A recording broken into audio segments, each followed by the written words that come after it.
11 chemistry के एक और नए लेक्चर में आज हम बात करेंगे परमाणु क्रमांक 19 से 30 तक के तत्वों के इलेक्ट्रॉनिक विन्यास की। क्योंकि पिछले लेक्चर में हम परमाणु क्रमांक 1 से लेकर 18 तक के तत्वों का इलेक्ट्रॉनिक विन्यास कर चुके हैं। मुझे पूरा विश्वास है कि आपको बहुत अच्छे से वो समझ आया होगा। देखिए, उससे भी पहले वाले लेक्चर में मैंने आपको N+L नियम तथा अवयव के अनुसार ऊर्जा स्तर आरेख बनाया था। किस उपकोष की ऊर्जा किससे अधिक होती है ये हमें जानकारी है। तो चलिए हम बात करते हैं परमाणु क्रमांक 19 वाले तत्व अर्थात पोटेशियम के इलेक्ट्रॉनिक विन्यास की। देखिए 19 का करें तो मैं ऑर्गन लिख देता हूं यहाँ पर, क्योंकि ऑर्गन का परमाणु क्रमांक 18 होता है और 18 तक वालों का हम कर चुके हैं। तो क्या हुआ था ऑर्गन का, देखिए 1s2 2s2 2p6 3s2 3p6 2 और 2 4 6 10 2 12 और 6 18। तो 18 परमाणु क्रमांक तक इस प्रकार का इलेक्ट्रॉनिक विन्यास हमें देखने को मिला था। तो बार बार ये ना लिखकर मैंने उसको ऑर्गन लिख दिया है। अब 18 तक तो यही आ गया। अब इलेक्ट्रॉन हमारे पास 19 है, तो एक इलेक्ट्रॉन को और भरना है हमने। तो 3p के बाद कौन सा उपकोष आता है ऊर्जा के हिसाब से, तो हमने अवयव नियम में पढ़ा है। और 3p के बाद कौन आता है, 4s आता है। तो इस 4s में इलेक्ट्रॉन फिल होगा और 4s में आ जाएगा एक इलेक्ट्रॉन। इसके बाद अगर हम 20 परमाणु क्रमांक वाला कैल्शियम का करेंगे तो देखिए ऑर्गन आना ही आना है, 18 इसमें हो गए। अब 2 इलेक्ट्रॉन हो रहे हैं तो 4s में आ जाएगा उसका वो दूसरा इलेक्ट्रॉन। तो 4s में 2 हो गए। इसके बाद देखिए स्कैंडियम 21 स्कैंडियम इसका नाम होता है। इसका अगर हम करें तो ऑर्गन और यहां तक 4s2 तक हो जाते हैं 18 और 2 20। लेकिन हमें अभी एक इलेक्ट्रॉन और एक्स्ट्रा है हमारे पास, क्योंकि 21 है। तो अब 4s में तो s में तो 2 ही होते हैं अधिकतम, तो 2 आ चुके हैं। इसका मतलब हमें और अभी उपकोष की जरूरत पड़ेगी। तो अब हमें ये पता होना चाहिए कि 4s से ज्यादा ऊर्जा किसकी होती है, ऊर्जा स्तर आरेख की हेल्प से हमें पता चला 3d की। तो वो इलेक्ट्रॉन जो है वो किस में आ जाएगा, 3d1। इसके बाद बात करते हैं 22 टाइटेनियम की।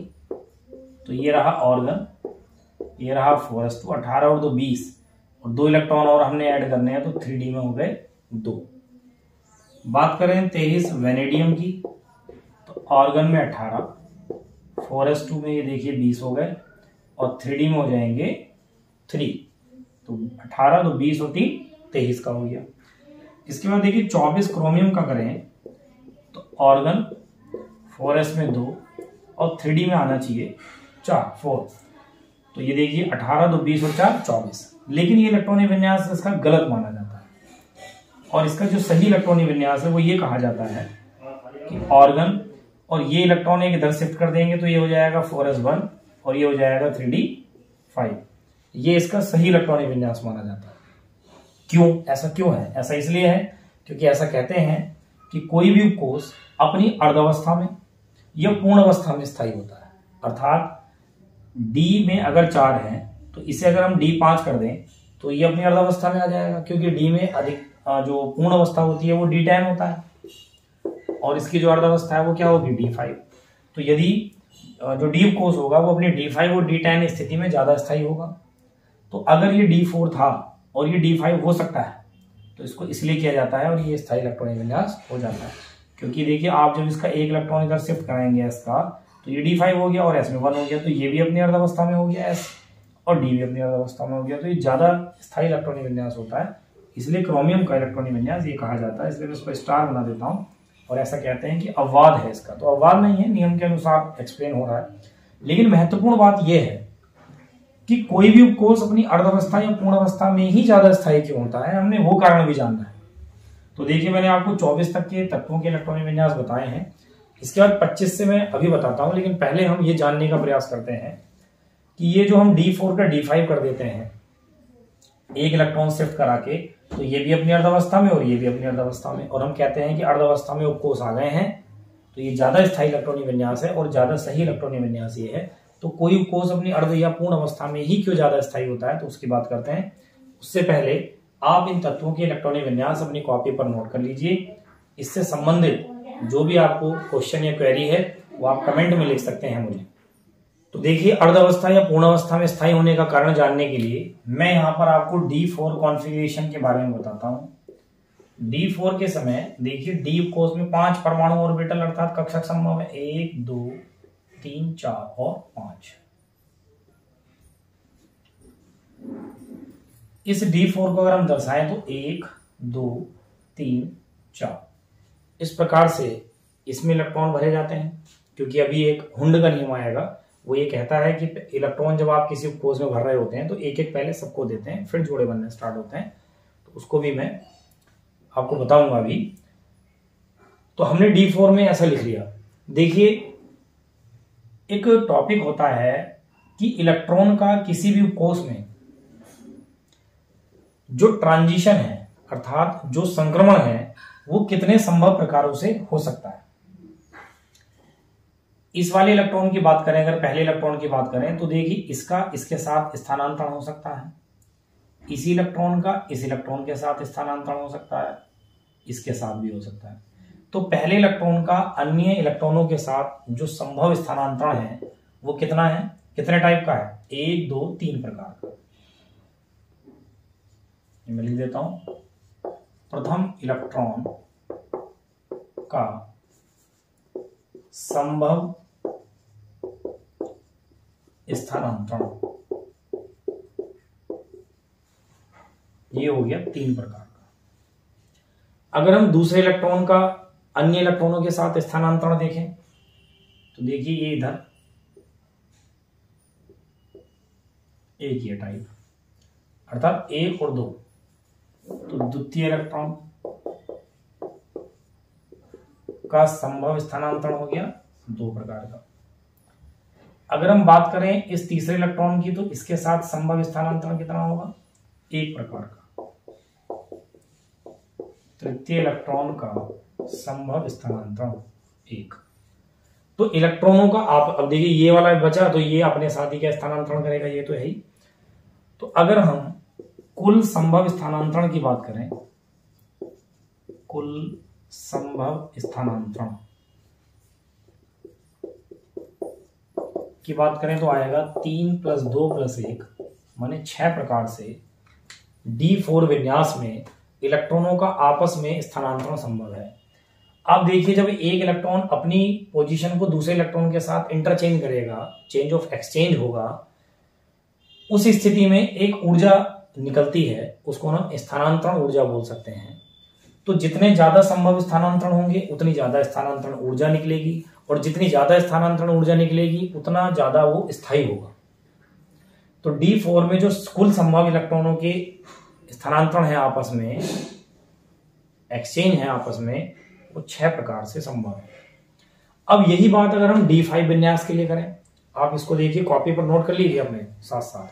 इसके बाद मैं आपको D5 विन्यास वाली स्थिति में बना के बताता हूं कि कैसे होगा, या इसी के नीचे में देखें ऐसे बनाता हूं। D5 वाली स्थिति में इसको थोड़ा इधर बना लेते हैं, 1 2 3 4 5। तो 1 2 3 4 5। तो मैं जो D5 वाले लिख रहा हूं वो इस साइड लिख देता हूं। देखिए तो D5 में अगर हम पहले इलेक्ट्रॉन के लिए देखें तो जो संभव स्थानांतरण है आपस में इसके साथ, इसके साथ, इसके साथ और इसके साथ, तो देखिए कितने टाइप हो रहे हैं, 1 2 3 4। तो पहले ये लिखा है देखिए प्रथम इलेक्ट्रॉन का संभव स्थानांतरण, इसमें कितने टाइप का होगा D5 के लिए, 4 प्रकार का। बात करें दूसरे इलेक्ट्रॉन को लेकर तो ये यहां स्थानांतरित हो सकता है, यहां हो सकता है और यहां हो सकता है, 1 2 3 टाइप का। और अगर बात करें तीसरे इलेक्ट्रॉन की माने इसकी, तो ये यहां स्थानांतरित हो सकता है, ये यहां स्थानांतरित हो सकता है, आपस में से इंटरचेंज हो सकता है। तो ये 2 टाइप। यहां तो 3 इलेक्ट्रॉन स्थानांतरित है, वहां चौथा इलेक्ट्रॉन 1 2 3, ये चौथा किसके साथ हो सकता है, इस 5वें वाले के साथ, और 5वां होगा नहीं तो यहां मैं लिख देता हूं चतुर्थ इलेक्ट्रॉन के लिए कुल स्थानांतरण। तो यहां तो कुछ नहीं है, चौथा है नहीं, और यहां कितना स्थानांतरण होगा, 1। तो इसके लिए कुल संभव स्थानांतरण कितने हो जाएंगे अगर हम इनको ऐड कर लें, 4 3 7 2 9 और 1 10। ये ऐड कर देता हूं, 4 + 3 + 2 + 1 माने संभव स्थानांतरण कितने हैं, 10। तो आप देखिए D4 विन्यास में जो इलेक्ट्रॉन आपस में एक्सचेंज हो सकते हैं वो ऐसे संभव जो स्थानांतरण है वो 6 हैं, जबकि D5 में वो 5 इलेक्ट्रॉन आपस में अपने एक दूसरे को कैसे एक्सचेंज, एक दूसरे के साथ कैसे स्थानांतरित हो सकते हैं, वो संभव प्रकार या संभव स्थानांतरण 10। तो संभव स्थानांतरण D5 स्थिति में ज्यादा है, अर्थात जितने ज्यादा संभव स्थानांतरण उतनी ज्यादा स्थानांतरण ऊर्जा वहां से मुक्त होगी, और जितनी ज्यादा स्थानांतरण ऊर्जा मुक्त होगी वो उपकोष उतना ज्यादा स्थायी होगा। अर्थात 10 स्थानांतरण के समय ज्यादा ऊर्जा निकलेगी, अर्थात ज्यादा स्थायी D5 वाला जो उपकोष है मतलब D5 स्थिति में ज्यादा स्थायी होगा D4 की अपेक्षा। इसलिए कहते हैं कि यदि कहीं D4 आ रहा है इलेक्ट्रॉनिक विन्यास में तो हम प्रयास करते हैं कि वो D5 हो जाए, अर्थात वो अपनी अर्धावस्था में आ जाए। सेम जब D9 और D10 होगा, अभी कॉपर की स्थिति बनेगी तो मैं वहां भी आपको ये बताऊंगा, या आप ऐसा समझ लीजिए, या चलिए वहां भी ऐसा ही ये रूल लगता है ऐसा समझ लीजिए, या वहीं बता दूंगा आपको कि D9 आएगा तो हम उसको D10 कर लेते हैं, अर्थात D9 से ज्यादा जो संभव स्थानांतरण है वो D10 में होते हैं। इसलिए D9 से ज्यादा स्थायी कौन होता है? D10 होता है। तो D9 का क्या कर दिया जाता है? D10। तो ये समझना बहुत जरूरी था। इसलिए क्रोमियम के इलेक्ट्रॉनिक विन्यास में इलेक्ट्रॉनिक विन्यास करते समय जब D4 आता है तो हम उसको क्या कर देते हैं? D5, क्योंकि S उपकोष भी अपनी अर्धावस्था में आ जाता है और D भी आ जाता है, तो ज्यादा स्थायी इलेक्ट्रॉनिक विन्यास होता है। इसलिए कोई रट्टाफिकेशन की जरूरत नहीं है, कारण सहित आप इन बातों को समझिए। तो इसे आप अपनी कॉपी पर नोट कर लें। इलेक्ट्रॉनिक विन्यास अभी हम चल रहे हैं क्योंकि हम क्रोमियम 24 तक पहुंच गए हैं। इसके नोट करने के बाद मैं आपको मैग्नीज 25 से इलेक्ट्रॉनिक विन्यास तत्वों के लिखाता हूं। इसमें किसी को समझने में कोई प्रॉब्लम है तो आप कमेंट के माध्यम से मुझे एक बार लिख जरूर दें। तो देखिए इसके बाद हम बात करते हैं 25 मैग्नीज की। तो ऑर्गन का 18 तो होता ही है। 18 के बाद देखिए 2 इलेक्ट्रॉन 4s में आ जाएंगे 20, और इसके बाद 4s के बाद किसकी ऊर्जा चल रही है? 3d। तो 3d में हो जाएंगे 5 ऑलरेडी, क्योंकि 20 और 5 25। बात करें अगर हम 26 Fe आयरन की, तो ऑर्गन, और ये हो जाएंगे 4s2 और ये हो जाएगा 3d6। बात करें अगर हम 27 कोबाल्ट की, तो ऑर्गन 18 हो गया, 4s2 तक 20 हो गए और ये हो जाता है 3d7। बात करें अगर 28 निकिल की, निकिल है, तो ऑर्गन, और ये हो जाता है 4s2 और ये हो जाएगा 3d8, क्योंकि 18 तो 20 और 8 28। बात करें 29 कॉपर की, तो यहां जरा ध्यान से देखिए, ऑर्गन 4s2 3d9 आएगा, लेकिन फिर वही बात कि इस इलेक्ट्रॉनिक विन्यास को सही नहीं माना जाता है। इसके लिए फिर से ये रहता है कि इसका एक इलेक्ट्रॉन इधर शिफ्ट करा देते हैं 4s1 और ये हो जाता है 3d10। ये सही इलेक्ट्रॉनिक विन्यास है। क्यों? क्योंकि D9 अपनी ना पूर्ण अवस्था में है ना अर्ध में। अगर हम इसे पूर्ण में कर दें तो ये ज्यादा स्थायी हो जाएगा और ये अपनी अर्धावस्था में आ जाएगा, तो ज्यादा सही इलेक्ट्रॉनिक विन्यास है। क्यों? क्योंकि ज्यादा D10 की स्थिति में जो एक्सचेंज आपस में इलेक्ट्रॉनों के स्थानांतरण है वो ज्यादा संभव है इसकी अपेक्षा। तो जब ज्यादा स्थानांतरण संभव है D10 स्थिति में D9 की अपेक्षा, तो ज्यादा स्थानांतरण ऊर्जा, और ज्यादा स्थानांतरण ऊर्जा तो ज्यादा स्थायी। तो इसलिए इसको भी अपवाद कहते हैं, स्टार बना देता हूँ, थोड़ा ध्यान रखना है। बाकी वैसे देखिए ऐसा कह दिया जाता है D4 है तो D5 कर दो, D9 है तो D10 कर दो, लेकिन क्यों कर दो मैंने आपको कारण सहित इसकी व्याख्या कर दी। इसके बाद बात करते हैं 30 Zn जिंक की। तो ऑर्गन 18 है, 4s2 और इसको बोल देंगे 3d10, क्योंकि देखिए 18 तो 20 और 10 30। तो इस प्रकार से मैंने 30 तक के जो परमाणु क्रमांक वाले तत्व हैं उनके इलेक्ट्रॉनिक विन्यास आपको बता दिए। इससे पहले लेक्चर और इस लेक्चर को मिलाकर आप देखें तो कम से कम देखिए आवर्त सारणी में 114 तत्वों में से हमने 30 तत्वों के इलेक्ट्रॉनिक विन्यास तो कर ही लिए हैं। इसके आगे के तत्वों के भी इलेक्ट्रॉनिक विन्यास आप कर लें, जिसमें कहीं कोई कंफ्यूजन या डाउट आता है वो मेरे से जरूर मालूम कर ले। हालांकि डी ब्लॉक में, क्योंकि देखिए डी ब्लॉक का मतलब जब मैं आपको नेक्स्ट चैप्टर आवर्त सारणी पढ़ाऊंगा तो वहां बताऊंगा डी ब्लॉक क्या होता है। वैसे जनरली बता दूं, जिनका लास्ट इलेक्ट्रॉन डी पोस्ट में आता है उन्हें डी ब्लॉक कहते हैं। जैसे ये तत्व डी ब्लॉक के ही है, तो ऐसे ही इसके अलावा जैसे 21 से लेकर 30 तक डी ब्लॉक की ये पहली श्रेणी है। इसके बाद 3 श्रेणियां और है, माने डी ब्लॉक में भी 30 तत्व और है। तो जब आप उनके इलेक्ट्रॉनिक विन्यास करेंगे तो कई जगह D4 भी सही इलेक्ट्रॉनिक विन्यास होगा। तो आप कम से कम ऐसे तत्वों के इलेक्ट्रॉनिक विन्यास जरूर कर लें जहां पर कोई अपवाद या रूल नहीं है। इसके बाद अन्य तत्व जो बचेंगे मैं नेक्स्ट लेक्चर या जो आगे के लेक्चर आएंगे उनमें आपको बता दूंगा, क्योंकि हमने आवर्त सारणी के भी कुछ रिलेटेड चैप्टर पढ़ने हैं। तो आप ध्यान से यहाँ तक के तत्वों के इलेक्ट्रॉनिक विन्यास अपनी कॉपी पर बार बार करके देखें। कहीं किसी को कोई डाउट या समझ नहीं आता है तो मेरे से मालूम कर लें। इन्हें आप कॉपी पर नोट कर लीजिए, वीडियो पॉज करके जरूर अपने नोट्स प्रिपेयर करते रहें। इसके बाद देखिए, मैं 30 तक तत्वों के परमाणु क्रमांक बताने के बाद आपको धनायन और ऋणायन के इलेक्ट्रॉनिक विन्यास बताने वाला हूं कि यदि कोई तत्व अपने इलेक्ट्रॉन त्याग दे तो वो धनायन बन जाता है, और यदि कोई तत्व इलेक्ट्रॉन ग्रहण कर ले, तत्व का परमाणु इलेक्ट्रॉन त्याग दे तो धनायन, और तत्व का परमाणु यदि इलेक्ट्रॉन ग्रहण कर ले तब वो ऋणायन बन जाता है। तो उन धनायन और ऋणायन के इलेक्ट्रॉनिक विन्यास हम किस प्रकार से करते हैं, इसके बाद मैं आपको वो बताने वाला हूं। तो देखिए, हम टॉपिक पढ़ रहे हैं धनायन का इलेक्ट्रॉनिक विन्यास करना, लेकिन इससे पहले देखिए मेरे माइंड में एक क्वेश्चन भी आ रहा है और कई बार मेरा स्टूडेंट के साथ डिस्कस भी हुआ है इस क्वेश्चन को लेकर। जैसे देखिए, हमने CR 24 में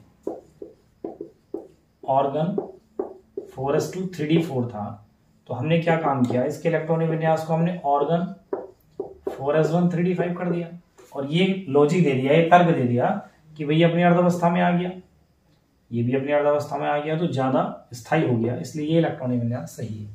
लेकिन अगर ये बात कार्बन के लिए सोची जाए, 6 कार्बन, तब आप देखेंगे इसका इलेक्ट्रॉनिक विन्यास क्या आया था, 1s2 2s2 2p2। तो फिर ये काम यहां क्यों नहीं करते, क्यों? क्योंकि पहले देखिए 6 कार्बन का ठीक है क्या, 2 2 4 और 2 6, ठीक इलेक्ट्रॉनिक विन्यास है। तो ये इसका इलेक्ट्रॉन इधर क्यों नहीं शिफ्ट करते हैं भाई? इसको हम ये भी तो लिख सकते हैं 1s2 2s1 2p3। भाई इसका एक इलेक्ट्रॉन हमने इधर शिफ्ट करा दिया तो p3 माने ये अपनी अर्धावस्था में आ गया, और ये भी अपनी अर्धावस्था में आ गया, तो ज्यादा सही, ज्यादा स्थायी इलेक्ट्रॉन विन्यास ये होगा, तो सही इलेक्ट्रॉन विन्यास ये होना चाहिए। लेकिन हम यहाँ नहीं करते ये काम, यहाँ कर देते हैं D9 का D10 कर देते हैं 4s1, लेकिन यहाँ क्यों नहीं करते? तो आप देखिए, ऐसा इसलिए नहीं करते क्योंकि इलेक्ट्रॉनों का स्थानांतरण तभी तो माना जाता है जब कक्षा चेंज हो रही हो। आप देखेंगे 4s का इलेक्ट्रॉन 3d में जा रहा है, चौथी कक्षा से तीसरी कक्षा में इलेक्ट्रॉन जा रहा है, तभी तो उसे स्थानांतरण कहेंगे। यहाँ तो ये दूसरी का s है और दूसरी का p है, तो अगर आप इसका इलेक्ट्रॉन शिफ्ट करा देंगे तो रहेगा तो वो कक्षा 2 का ही, तो इसलिए इसे स्थानांतरण ही नहीं माना जाता है, तो इसलिए ऐसा नहीं करते हैं। आप इसे ऐसा समझिए, एक बालक कक्षा 2 में पढ़ रहा है, उसको आप कक्षा 2 के S सेक्शन माने A सेक्शन में पढ़ रहा है, आपने उसको उठा के कक्षा 2 के ही B सेक्शन में उठा दिया, तो रहेगा तो वो कक्षा 2 में, तो उससे बालक की क्लास तो चेंज नहीं मानी जाएगी ना, कक्षा तो चेंज नहीं मानी जाएगी। जबकि यहाँ देखिए वो चौथी के S से इलेक्ट्रॉन तीसरे के D में शिफ्ट हो रहा है, तो यहाँ स्थानांतरण माना जाता है, तो ये तो स्थानांतरण ही संभव नहीं है, ऐसा इसलिए नहीं करते हैं, तो ध्यान रखिए इन बातों को। तो देखिए, धनायन के इलेक्ट्रॉनिक विन्यास में हम ऐसा सोच रहे हैं कि हमें Na+ का करना है, मान लीजिए, तो भी अगर हमें Na+ का करना है तो Na का परमाणु क्रमांक तो 11 ही होता है, भाई ये जगह तो परमाणु क्रमांक लिखने की है, लेकिन Na+ होने का मतलब हुआ कि अब इसमें इलेक्ट्रॉन 10 है। क्यों? क्योंकि Na में जब वो 11 रहा परमाणु क्रमांक, जब वो सोडियम तत्व था तब उसमें 11 परमाणु क्रमांक था, तो इलेक्ट्रॉन भी 11 थे, लेकिन सोडियम आयन बनने पर परमाणु क्रमांक तो 11 ही है, लेकिन अब A+ होने का मतलब है उसने एक इलेक्ट्रॉन किसी को दे दिया है, त्याग दिया है, डोनेट कर दिया है। तो जब उसके पास एक इलेक्ट्रॉन कम है तो माने आपको 10 जो इलेक्ट्रॉन है उनका विन्यास करना। या इसको इजी समझने के लिए ऐसा कर सकते हैं कि जब सोडियम रहा होगा 11, भाई मैं इसके ऊपर से प्लस हटा देता हूँ, यहाँ लिख देता हूँ, देखिए जब ये सोडियम परमाणु रहा होगा तो इसका इलेक्ट्रॉनिक विन्यास ही आया होगा 1s2 2s2 2p6 3s1, लेकिन अब ये सोडियम आयन है तो इसका मतलब इसने अपना एक इलेक्ट्रॉन त्याग दिया। तो इलेक्ट्रॉन जब त्यागा जाता है तो सबसे बाहरी कक्षा से पहले निकलता है, तो सबसे बाहर कौन है, 3s, तो वहां से एक इलेक्ट्रॉन निकल जाएगा, माने ये इलेक्ट्रॉन इसने दे दिया, तो फिर 3s का अस्तित्व समाप्त हो जाएगा। तो कितना बचेगा, 1s2 2s2 2p6। अगर हम बात करें Mg+2 की, तो आप इसका पहले सामान्य जब ये परमाणु रहा था तब इसका इलेक्ट्रॉन विन्यास तो 12 इसका परमाणु क्रमांक होता है, तो 1s2 2s2 2p6 3s2। यहां Mg पर +2 लगा है, इसका मतलब इसने 2 इलेक्ट्रॉन त्याग दिए। तो मैंने अभी कहा इलेक्ट्रॉन जब कोई त्यागेगा तो बाहरी कक्षा से त्यागेगा, तो सबसे बाहर 3s है, उसमें 2 हैं, तो ये त्याग देगा, माने ये समाप्ति हो जाएगी। तो क्या बचेगा, 1s2 2s2 2p6। इस प्रकार से आप किसी भी तत्व का, किसी भी धनायन का इलेक्ट्रॉनिक विन्यास कर सकते हैं, माने जिस पर जितने प्लस चार्ज लगे हैं उसने उतने ही इलेक्ट्रॉन त्याग दिए हैं, और वो इलेक्ट्रॉन सबसे बाहर वाली कक्षा से त्यागे जाते हैं। तो इस प्रकार से कर लिया। देखिए थोड़ा सा कंफ्यूजन हो सकता है आपको डी वालों को लेकर हो, जिनमें अभी मैं 21 से 30 वाले कर रहा था, उनके करके देख लेते हैं। सपोज कीजिए आपको स्कैंडियम प्लस का करना है, तो स्कैंडियम का हम पहले सिंपल स्थिति में कर लें, 21 होता है, तो क्या आ रहा था, मैं ऐसे लिख देता हूं, देखिए ऑर्गन 18 तक, 4s2 3d1। अब स्कैंडियम प्लस का करना है, इसका मतलब ये हुआ कि स्कैंडियम ने एक इलेक्ट्रॉन त्याग दिया है, तो एक इलेक्ट्रॉन कहां से त्यागेगा, जो सबसे बाहर की कक्षा है, और सबसे बाहर की कक्षा ये नहीं है, ये बाहर लिखी है, तो सबसे बाहर की कक्षा ये है, माने गिनती के हिसाब से सबसे बाहर कौन है, तो चौथी कक्षा। लेकिन इसको लिखा पहले क्यों गया था, क्योंकि इसमें इलेक्ट्रॉन पहले आता है, ऊर्जा के हिसाब से उसमें इलेक्ट्रॉन बाद में आता है, क्योंकि 3d की ऊर्जा 4s से अधिक थी, तो इसलिए इलेक्ट्रॉन कहां से निकलेगा, 4s से, तो क्या बचेगा, Ar 4s1 और 3d1। अगर हम बात करें Mn+2 की, तो हम सबसे पहले Mn का कर लेते हैं सिंपल स्टेट में, तो 25 होता है, क्या आ रहा था, ऑर्गन 18, 4s2 3d5, 20 और 5 25। तो Mn+2 का अगर हम करें तो इसने 2 इलेक्ट्रॉन त्याग दिए हैं, तो 2 इलेक्ट्रॉन कहां से त्यागेंगे, मैंने कहा ना सबसे बाहर वाली कक्षा से, तो सबसे बाहर वाली कक्षा माने गिनती के अकॉर्डिंग जो सबसे बाहर है, गिनती के अनुसार, तो गिनती के अनुसार, काउंटिंग के अनुसार चौथी बाहर है, तो यहां से 2 निकलेंगे, तो ये चौथी का समाप्ति हो जाएगा, माने क्या बचेगा, ऑर्गन और 3d5, ये Mn+2 है। अगर हम कॉपर प्लस का करें, Cu प्लस का करें, तो आप सबसे पहले Cu का कर लीजिए, तो क्या आया था, ऑर्गन 4s1 3d10, क्योंकि यहाँ 4s2 3d9 आया था, लेकिन हमने d10 और 4s1 कर लिया था, वो तो समझ में आ ही रहा होगा आप सबको, बच्चों को बात। तो देखिए Cu प्लस का मतलब हुआ कि इसने एक इलेक्ट्रॉन त्याग दिया है, तो सबसे बाहर कक्षा, माने गिनती के हिसाब से सबसे बाहर चौथी, तो इसमें से एक जाएगा, तो क्या बचेगा, ऑर्गन 3d10। Cu+2 भी संभव होता है, देखिए, तो Cu+2 का मतलब हो जाएगा कि इसने माने कॉपर ने 2 त्यागे, तो एक तो यहां से गया, और फिर सबसे बाहर कौन बची, 3d10 वाली, तो एक यहां से जाएगा, तो क्या बचेगा, 3d9, माने ऑर्गन और 3d9। तो इस प्रकार से आप धनायनों के इलेक्ट्रॉनिक विन्यास कर सकते हैं। आप कॉपी पर मैं ये क्वेश्चन आपको दे रहा हूं, पहली बार देखिए, Fe+2 और Fe+3 का इलेक्ट्रॉनिक विन्यास आप करके देखिए। यदि कहीं कोई प्रॉब्लम आती है इसमें या किसी अन्य तत्व के धनायन के इलेक्ट्रॉनिक विन्यास में, तो आप मुझे कमेंट के माध्यम से क्वेश्चन मालूम कर सकते हैं। धनायन के इलेक्ट्रॉनिक विन्यास के बाद बात करते हैं ऋणायन का इलेक्ट्रॉनिक विन्यास कैसे करेंगे। तो ऋणायन के लिए F-, तो ऋणायन का मतलब होता है जब कोई तत्व का परमाणु इलेक्ट्रॉन ग्रहण कर लेता है तब वो ऋणायन बनता है। तो F- का अगर हम कर रहे हैं तो पहले हम इसका सिंपल, जब F होता है तब क्या होता है ये देखते हैं। तो फ्लोरीन का परमाणु क्रमांक होता है 9, तो इसका उसका स्थिति में इलेक्ट्रॉनिक विन्यास होता है 1s2 2s2 2p5, 2 2 4 और 5 9। अब F- का मतलब है कि इसने एक इलेक्ट्रॉन ले लिया है, माने एक इलेक्ट्रॉन एक्स्ट्रा हो गया, तो वो कहाँ आएगा, जैसे हम तत्वों के परमाणु क्रमांक बढ़ते जाते थे और इलेक्ट्रॉनिक विन्यास कर रहे थे, तो अधिक ऊर्जा वाले उपकोषों में इलेक्ट्रॉन भर रहे थे, तो सेम वही होना है, माने 2p5 है तो एक इलेक्ट्रॉन और ऐड हो गया है, तो फिर 2p में ही 6 हो जाएगा, मींस 1s2 2s2 2p6। तो इसमें कहीं कोई कंफ्यूजन नहीं है। अगर हम बात करें O-, तो पहले हम O क्या कर लेते हैं, 1s2 2s2 2p4, 2 2 4 और 4 8 इसका परमाणु क्रमांक होता है। O- का मतलब होता है कि इसने 2 इलेक्ट्रॉन ले लिए हैं, तो 2 इलेक्ट्रॉन ले लिए हैं तो इसी में फिल होंगे जो सबसे बाहर की कक्षा है, 1s2 2s2 2p6 हो जाएगा। इसी प्रकार से अगर हम देखें नाइट्रोजन -3, तो नाइट्रोजन का आप सिंपल स्टेट में करें तो 1s2 2s2 2p3, 2 2 4 और 3 7, और n-3 होने का मतलब है कि इसने 3 इलेक्ट्रॉन ले लिए हैं, तो इस पर 3 इलेक्ट्रॉन यहाँ बढ़ जाएंगे, तो ये हो जाएगा 1s2 2s2 2p6। तो ऋणायन में कहीं कोई कंफ्यूजन नहीं है। ऋणायन का मतलब है कि जिस पर जितने ऋणावेश हैं उतना उसने इलेक्ट्रॉन ले लिए हैं, माने आप उसकी बाहर की कक्षा में उतने ही इलेक्ट्रॉन ऐड कर दीजिए। और धनायन में क्या करना है, बाहर की कक्षा से उतने इलेक्ट्रॉन कम कर देने हैं, निकाल देने हैं। तो इस प्रकार से इलेक्ट्रॉनिक विन्यास का टॉपिक यहाँ कंप्लीट हो जाता है। तो मैंने आपको 30 तक तत्वों के परमाणु क्रमांक वाले जो तत्व हैं उनके इलेक्ट्रॉनिक विन्यास, साथ में धनायन और ऋणायन के इलेक्ट्रॉनिक विन्यास किस प्रकार से होते हैं इस वीडियो में बताया। कोई कोष अपनी अर्धावस्था या पूर्ण अवस्था में क्यों अधिक स्थायी होता है उसका भी कारण आपको मैंने बताया। इस वीडियो में मैंने आपको जितना भी मटेरियल उपलब्ध कराया है इसको आप अपनी कॉपी पर नोट कर लें।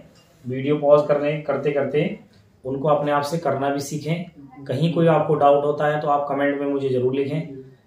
देखिए, ये इलेक्ट्रॉनिक विन्यास या इससे पहले के जितने लेक्चर्स हैं उन सबको आप ठीक से समझ लें।